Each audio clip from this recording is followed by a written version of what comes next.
നമസ്കാരം. Health research സ്കോളറിലേക്ക് സ്വാഗതം.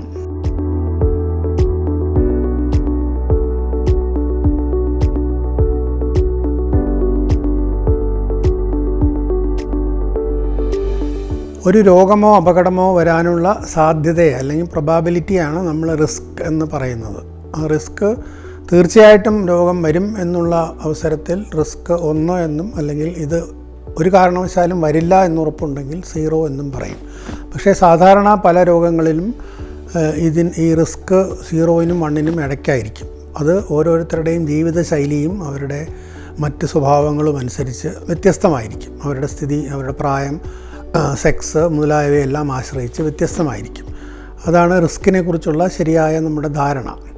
എന്നാൽ റിസ്കിനെ കുറിച്ച് ശരിയായ റിസ്ക് അളക്കുക എന്നുള്ളത് ബുദ്ധിമുട്ടാണ്.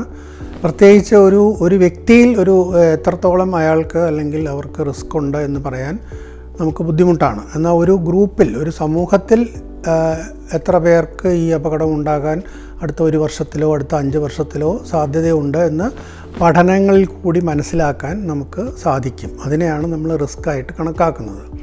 എന്നാൽ ഈ ശരിയായ റിസ്കിനെ കുറിച്ചുള്ള വ്യക്തികളുടെ അവബോധവും തമ്മിൽ പൊരുത്തക്കേടുണ്ട്.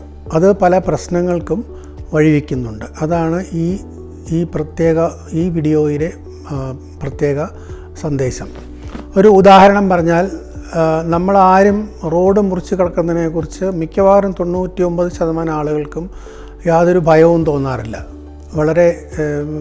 വളരെ ധൈര്യത്തോട്, യാതൊരു ആശങ്കയും ഇല്ലാതെ ചെയ്യുന്ന ഒരു കാര്യമാണ്. എന്നാൽ റോഡ് മുറിച്ച് കിടക്കുമ്പോൾ ഉണ്ടാകുന്ന അപകടങ്ങൾ മൂലം സംഭവിക്കുന്ന മരണങ്ങളുടെ എണ്ണം വളരെ കൂടുതലാണ്, ഇന്ത്യ പോലൊരു രാജ്യത്ത് പ്രത്യേകിച്ച്. പക്ഷെ അത് നമ്മളെ ഒട്ടും ആശങ്കാകുലരാക്കുന്നില്ല.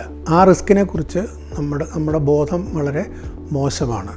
അതേസമയത്ത് കൊക്കക്കോളയിൽ അടങ്ങിയിരിക്കുന്ന വിഷാംശത്തെക്കുറിച്ചൊക്കെ നമ്മൾ വളരെ ഭയങ്കരമായിട്ട് ആശങ്കപ്പെടുന്നു. കൊക്കക്കോള കുടിച്ച് മരിച്ചതായിട്ട് ഇന്നേ വരെ ചരിത്രത്തിൽ എവിടെയും രേഖപ്പെടുത്തിയിട്ടില്ല. അങ്ങനെ ഒരു റിസ്ക് 0 ആണെന്ന് വേണമെങ്കിൽ പറയാം. പക്ഷെ അതിനെക്കുറിച്ചാണ് നമ്മുടെ ആശങ്ക മുഴുവൻ. അല്ലെങ്കിൽ പച്ചക്കറിയിൽ ഉള്ള വിഷം.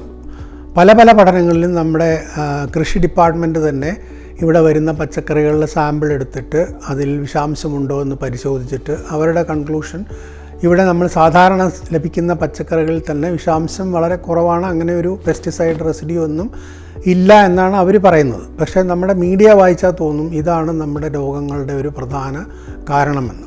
എന്നാൽ അതേ സമയത്ത് എല്ലാ ദിവസവും നമ്മൾ പത്രങ്ങളിൽ വായിക്കുന്നത്, മിക്കവാറും എല്ലാ ദിവസവും മുങ്ങിമരണങ്ങളെക്കുറിച്ചുള്ള, പ്രത്യേക ചെറുപ്പക്കാരുടെയും കുട്ടികളും മുങ്ങി മരിക്കുന്നതിനെക്കുറിച്ചുള്ള വാർത്ത സർവ്വസാധാരണമാണ്. പക്ഷേ ഇന്നേ വരെ അതിനെക്കുറിച്ചൊരു ആശങ്ക ആരും പ്രകടിപ്പിക്കുകയോ അല്ലെങ്കിൽ അത് എങ്ങനെ തടയാം എന്നുള്ളതിനെക്കുറിച്ച് സെമിനാർ നടത്തുകയോ ചർച്ച ചെയ്യുകയോ പഠനങ്ങൾ നടത്തുകയോ ഒന്നും ചെയ്യുന്നത് നാം കാണുന്നില്ല. അതിൻ്റെ അർത്ഥം ഈ റിസ്കിൻ്റെ നമ്മുടെ ബോധവും ശരിയായ റിസ്ക്കും തമ്മിൽ യാതൊരു ബന്ധവുമില്ല. ഇതേപോലെ തന്നെയാണ് വേറൊരു ഉദാഹരണം പറഞ്ഞാൽ, നമ്മളിൽ പലർക്കും വിമാനയാത്ര എന്തോ വലിയ അപകടം പിടിച്ച കാര്യമാണ് എന്നുള്ളൊരു വിചാരമുണ്ട്. പക്ഷേ നമ്മൾ യാത്ര ചെയ്യുന്ന മൈലുകൾ കണക്കാക്കിയാൽ കാറിൽ യാത്ര ചെയ്യുന്നതിനേക്കാളും വളരെയധികം സേഫാണ് വിമാനയാത്ര. തീവണ്ടി യാത്രയേക്കാൾ പോലും സേഫാണ്. കാരണം അത്ര സഞ്ചരിക്കുന്നവരുടെ എണ്ണം കണക്കാക്കിയാൽ മരണസാധ്യത വളരെ കുറവാണ്. പക്ഷേ അതൊരു വളരെ വിചിത്രമായ അല്ലെങ്കിൽ വളരെ നമുക്ക് ആലോചിക്കാൻ പറ്റാത്ത ഒരു സാധനമായതുകൊണ്ടാണ് നമുക്കതിനെ ഭയം തോന്നുന്നത്. ഇതേപോലെയുള്ള ഭയം നമുക്ക് പലപ്പോഴും ഈ പറഞ്ഞതുപോലെ ക്യാൻസറിനെ കുറിച്ചുമുണ്ട്. നമ്മുടെ സമൂഹത്തിൽ പലർക്കും ക്യാൻസർ ഭീതി വളരെ കൂടുതലാണ്. ക്യാൻസർ വളരെ വർദ്ധിച്ചു വരുന്നു എന്ന് മീഡിയകളെല്ലാം പറയുന്നു.